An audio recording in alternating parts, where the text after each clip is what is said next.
오늘은 살찌면서 겪은 일화들이랑 불편한 점을 좀 얘기해보려고 해요. 첫 번째는 옷. 우선 확 와닿은 거는 점점 옷이 맞지 않고 무슨 옷을 입어도 핏이 안 예쁜 거예요. 분명 쇼핑몰 모델분이 입은 걸 봤을 때는 너무 예쁘고 막 꾸안꾸 스타일도 캐주얼하니 예뻤는데 제가 입으면 진짜 그냥 잠옷이 되는 거예요. 근데 그마저도 사기가 너무 힘들어요. 빅 사이즈라고 검색하면 66, 77 이런 사이즈는 무수하게 많은데 저만큼 찌면 정말 없더라고요. 그러다가 얘 좀 예쁘다 하면 너무 비싸고, 물론 그만큼 원단도 많이 들어갈 거고 프리 사이즈만큼 수요도 없을 테니 어쩔 수 없는 일이겠지만 너무 비싸고 사기 힘들다. 길에서 세일하는 수많은 만원짜리 티 한 장 못 사는 게 조금 가장 아쉬운 부분이 아닐까 싶어요. 두 번째는 건강. 앞전 영상에서 말했듯이 6년 전에 120kg까지 쪘을 때는 뭐 외적으로 보기 안 좋다 말고는 건강이 안 좋아졌다라는 생각이 들진 않았거든요. 근데 지금 120kg가 되고 나니까 우선 생리가 끊겨요. 그러면서 호르몬 치료를 하게 되는데 저는 호르몬 부작용이 엄청 심한 사람인 거예요. 대학병원에서 아주 간혹 저 같은 사람이 있다고 하는데 마약성 진통제를 맞고도 정신을 못 차리고 기절을 할 만큼 심하고 아주 심할 때는 일주일을 꽉 채워서 응급실을 가기도 하고 그래요. 결국 지금은 호르몬제 복용은 중단하고 루프 시술을 해놓은 상태고요. 아직 한 달 차라 루프 부작용은 어떨지 모르겠어요. 또 허리랑 발목이랑 무릎이 너무 아프고, 그리고 저는 등산이랑 러닝을 진짜 좋아했거든요. 그 등산이랑 러닝이 주는 쾌감이 너무 좋아가지고 열심히 할 때는 일주일에 5일을 등산을 가기도 했었고, 잠이 안 오면 막 새벽에도 러닝을 하러 갈 만큼 좋아했었어요. 근데 지금은 걷는 거 자체가 무리가 되다 보니까 못하고 있어요. 못하게 되니까 속상하고 아쉬운 마음이 좀 크더라고요.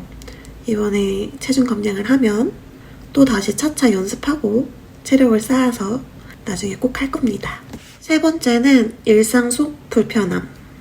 지금은 차를 타고 움직이지만 차가 없을 때는 대중교통을 이용하잖아요. 근데 버스를 타면 저 같은 경우에는 환자석만 있는 곳, 거기에만 앉으려고 해요. 근데 사실 그 의자가 저한테는 너무 좁고 허벅지가 눌려서 아파요. 그리고 전철은 한 좌석만 있는 곳이 없잖아요. 그래서 발이 아파도 무조건 서서 가는데 저희 동네에 있는 여기 종점이랑 가깝거든요. 그래서 사람이 싹 빠질 때가 있어요. 그래서 그럴 때만 앉는 정도? 그러다 보니까 대중교통은 저에게 너무 불편했어요.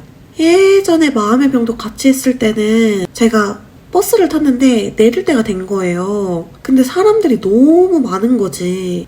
내가 일어서면 모든 사람들이 나를 보고 욕할 것 같은 거야. 그래서 그렇게 종점까지 간 적도 있어요. 맞다. 그 미용실 의자도 너무 좁고, 계속 생각나네.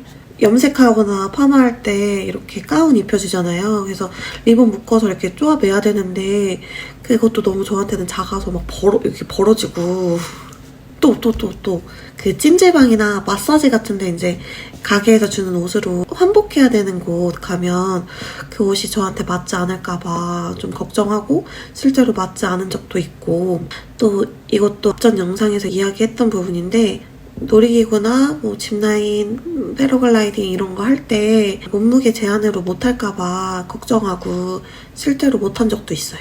네 번째, 시선과 평가. 제가 이전에 운동으로만 50kg를 감량하고 또 다이어트 주사 등 맞으면서 살이 빠졌을 때는 이전 영상을 보신 분들은 알겠지만 그때 당시에 제 몸과 마음이 건강하지 않았어요. 지금보다 더. 그럼에도 저에 대한 평가가 너무 좋은 거예요. 부지런하고 독하다, 대단한 애다, 자기 관리를 정말 잘하는 애다. 물론 그때 당시에 정말 어려운 거를 해낸 거라고 생각은 하지만 사실 저는 그때 저도 지금의 저도 그냥 나거든요. 근데 지금은 그때처럼 열심히 일을 해도, 또 열심히 친구들을 만나도, 열심히 취미생활을 해도, 열심히 내 인생을 개척해 나가도 그냥 게으르고 한심한 사람인 거예요. 그런 시선과 평가, 좀 그런 판단이 있는 것 같아요. 다섯 번째, 살이 찌고 겪은 일화. 불편한 점보다 그냥 기억나는 일화들을 좀 얘기해보자면, 첫 번째 웃겼던 일화는 밤에 제가 친구를 만나고 집에 돌아가는 길인데 웬 술 취한 젊은 남자가 야 이렇게 저를 부르는 거예요. 그래서 이렇게 보니까 너가 무슨 여자냐? 모르긴 남자 새끼지 막 이러면서 일행들이랑 조롱을 하고 욕을 하면서 웃더라고요. 근데 저는 제 장점이라면 장점인 점이 모르는 사람이 무례하다 하면 진짜 급 티가 돼요. 진짜 이만큼도 화 안 나고 이만큼도 안 속상했어요. 그냥 너무 웃겼어요. 길바닥에서 술 취해서 자기 몸 하나 못 가누고 모르는 사람한테 무례한 말을 하는 사람은 관리를 잘하는 건가요?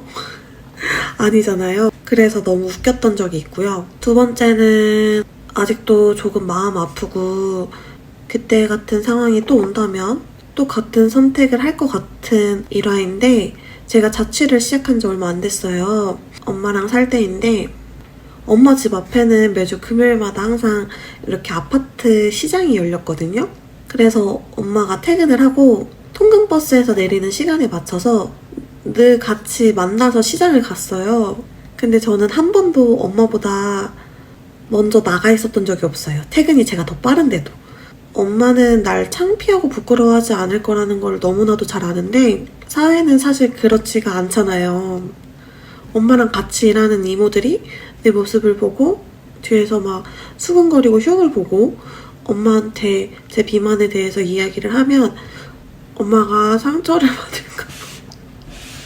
엄마가 상처를 받을까봐 그게 너무 신경 쓰이는 거예요. 그래서 먼저 나가 있게 되더라도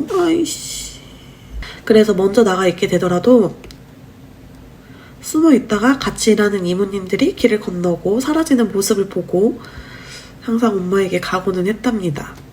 그 부분은 아직도 좀 속상해요. 엄마한테 뭔가 자랑스럽지 못한 딸이 된 것 같아서.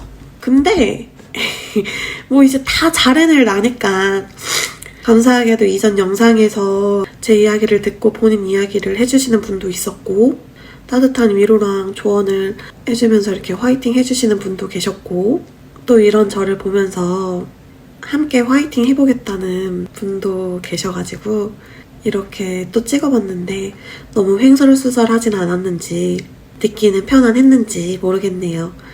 오늘도 여기까지 봐주신 당신 건강하고 행복하시길 바랄게요.